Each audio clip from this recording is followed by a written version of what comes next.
বঙ্গোপসাগরে সৃষ্ট গভীর নিম্নচাপের কারণে টানা বৃষ্টিতে বিপর্যস্ত হয়ে পড়েছে ঢাকার জনজীবন। ২৯ মে থেকে শুরু হওয়া প্রবল বর্ষণে রাজধানীসহ আশেপাশের এলাকায় গত ২৪ ঘন্টায় ১৯৫ মিলিমিটার বৃষ্টি রেকর্ড করা হয়েছে, যা এক প্রকার অতি ভারী বৃষ্টিপাত হিসেবে ধরা হয়।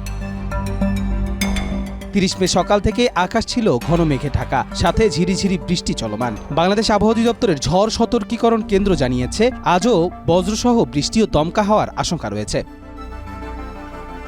পূর্বাভাসে বলা হয়েছে, দক্ষিণ ও দক্ষিণ পূর্ব দিক থেকে ঘন্টায় ১২ থেকে ১৮ কিলোমিটার বেগে বাতাস বইতে পারে, যা তাৎক্ষণিকভাবে বেড়ে ৩০ কিলোমিটার পর্যন্ত উঠতে পারে। এদিকে আজকের তাপমাত্রা প্রায় স্থির রয়েছে। সকাল ৬টায় ঢাকায় রেকর্ডকৃত তাপমাত্রা ছিল ২৬.১ ডিগ্রি সেলসিয়াস ও বাতাসে আর্দ্রতা ছিল ৯৮%। গতকালকে সর্বোচ্চ তাপমাত্রা ছিল ২৬.২ ডিগ্রি এবং আজকের সর্বনিম্ন তাপমাত্রা রেকর্ড করা হয়েছে ২৫.৫ ডিগ্রি সেলসিয়াস। আবহাওয়া অফিস জানিয়েছে, আজ ঢাকায় সূর্যাস্ত হবে সন্ধ্যা ৬টা ৪১ মিনিটে এবং আগামীকাল সূর্য উঠবে ভোর ৫টা ১১ মিনিটে।